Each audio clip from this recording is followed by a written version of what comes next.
స్వామియే శరణమయ్యప్ప. లక్షలాది మంది భక్తులు 41 రోజులు కఠిన దీక్ష పట్టి ఇరుముడి నెత్తిన పెట్టుకొని అడవిదారుల గుండా నడిచి చేరుకునే పవిత్ర స్థలం శబరిమల పుణ్యక్షేత్రం. ప్రతి ఏటా మకర సంక్రాంతి రోజున ఇక్కడ ఒక అద్భుతం జరుగుతుంది. అదే మకర జ్యోతి దర్శనం. కానీ మీకు తెలుసా, మనం చూసేది మకర జ్యోతినా లేదా మకర విలక్క? ఈ రెండింటి మధ్య ఉన్న ఆసక్తికరమైన తేడాని ఈ వీడియోలో తెలుసుకుందాం. జ్యోతి దర్శనానికి 3 రోజుల ముందే ఉత్సవం మొదలవుతుంది. అయ్యప్ప స్వామి జన్మస్థలమైన పందలం నుండి అయ్యప్ప స్వామి ఆభరణాలను తిరువాభరణాల పేరుతో ఊరేగింపుగా శబరిమలకు తీసుకువస్తారు. ఈ ఊరేగింపులో ఆకాశంలో ఒక గరుడ పక్షి తోడుగా రావడం ఒక అద్భుతం. ఈ ఆభరణాలు సన్నిధానానికి చేరుకున్నాకనే అసలు ఘట్టం మొదలవుతుంది. ఇంతకుముందు చెప్పాను, మకర జ్యోతి మరియు మకర విలక్కు, ఈ రెండింటికి మధ్య ఉన్న తేడానే ఇప్పుడు ఈ వీడియోలో చెప్తున్నాను. దాంట్లో ఉన్న మొదటిది మకర జ్యోతి. అసలు మకర జ్యోతి అంటే ఏంటిది? మకర జ్యోతి గురించి మాట్లాడుకుందాం. మకర సంక్రాంతి రోజు సాయంత్రం సూర్యాస్తమయం అయ్యాక ఆకాశంలో ఒక నక్షత్రం ప్రకాశవంతంగా కనిపిస్తుంది. దీనినే మకర జ్యోతి అంటారు. ఖగోళ శాస్త్రం ప్రకారం దీనిని కనోపస్ నక్షత్రం అంటారు. ఇది దక్షిణ దిశలో ఉంటుంది. దీనిని అగస్త్య నక్షత్రం అని కూడా అంటారు. సూర్యుడు ధనురాశి నుండి మకర రాశిలోకి ప్రవేశించే ముందు ఈ నక్షత్రం కనబడుతుంది. ఇది ప్రకృతి సిద్ధంగా జరిగే ప్రక్రియ. ఈ నక్షత్రాన్నే మకర జ్యోతి అంటారు.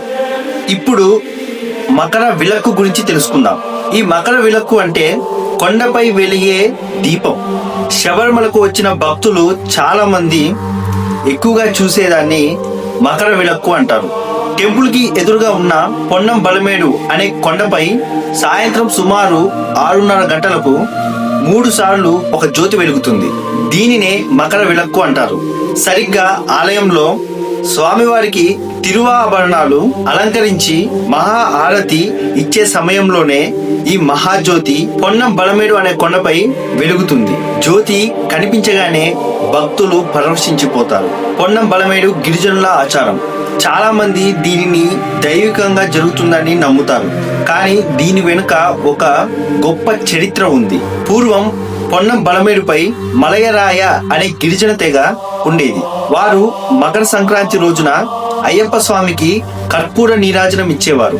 కాలక్రమేణా గిరిజనులు అక్కడ నుండి వెళ్ళిపోవడంతో కేరళ ప్రభుత్వం మరియు దేవస్థానం బోర్డు ఈ సాంప్రదాయాన్ని కొనసాగిస్తున్నాయి. 2011 వరకు పొన్నం బలమేడుపై వెలుగుతున్న ఈ జ్యోతిని చాలా మంది భక్తులు మకర జ్యోతిగా విశ్వసించారు.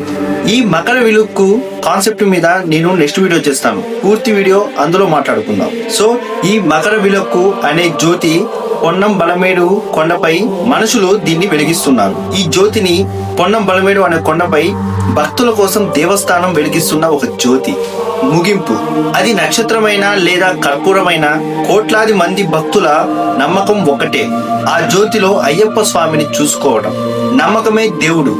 ఆ నమ్మకమే మనల్ని శబరిమల కొండ వరకు నడిపిస్తుంది. సో ఫ్రెండ్స్, మీ అందరికీ ఒక క్లారిటీ వచ్చిందని నేను అనుకుంటున్నాను. మకర జ్యోతి అంటే ఆకాశంలో కనిపించే ఒక నక్షత్రం. ఖగోళ శాస్త్రం ప్రకారం దాన్ని కనోపస్ నక్షత్రం అంటారు. దాన్ని మకర జ్యోతి అంటారు. మనుషులచే వెలిగించే జ్యోతిని మకర విలక్కు అంటారు. చాలా మంది భక్తులు దీనినే మకర జ్యోతి అని అంటారు. నెక్స్ట్ వీడియోలో మకర విలక్కు గురించి పూర్తిగా తెలుసుకుందాం. ఇక్కడ మనం ఒక చారిత్రాత్మక సత్యాన్ని గమనించాలి. మకర విలక్కు మనుషులు వెలిగిస్తున్నారా, దేవుని మాయ? 2011 జనవరిలో కేరళ హైకోర్టు దీనిపై ఒక విచారణ చేపట్టింది. అప్పుడు దేవస్థానం బోర్డు కోర్టుకి ఒక నివేదిక సమర్పించింది. పొన్నం బలమేడుపై వెలిగే జ్యోతి మనుషులు వెలిగించే జ్యోతిగా పేర్కొంది. ఇది గిరిజన కాలం నుండి వస్తున్న ఒక ఆచారం అని స్పష్టం చేసింది. కేరళ హైకోర్టు కూడా భక్తుల నమ్మకాన్ని గౌరవిస్తూ ఈ నిజాన్ని ప్రతి ఒక్కరికి తెలియజేయాల్సిందిగా సూచించింది. దీని గురించి మరింత సమాచారం నా నెక్స్ట్ వీడియోలో తెలుసుకుందాం. లైక్ చేయండి, షేర్ చేయండి. ఇలాంటి మరిన్ని వీడియోస్ కోసం మా ఛానల్ని సబ్స్క్రైబ్ చేసుకోండి. ఈ వీడియో మీకు నచ్చినట్టయితే కామెంట్లో స్వామియే శరణమయ్యప్ప అని టైప్ చేయండి.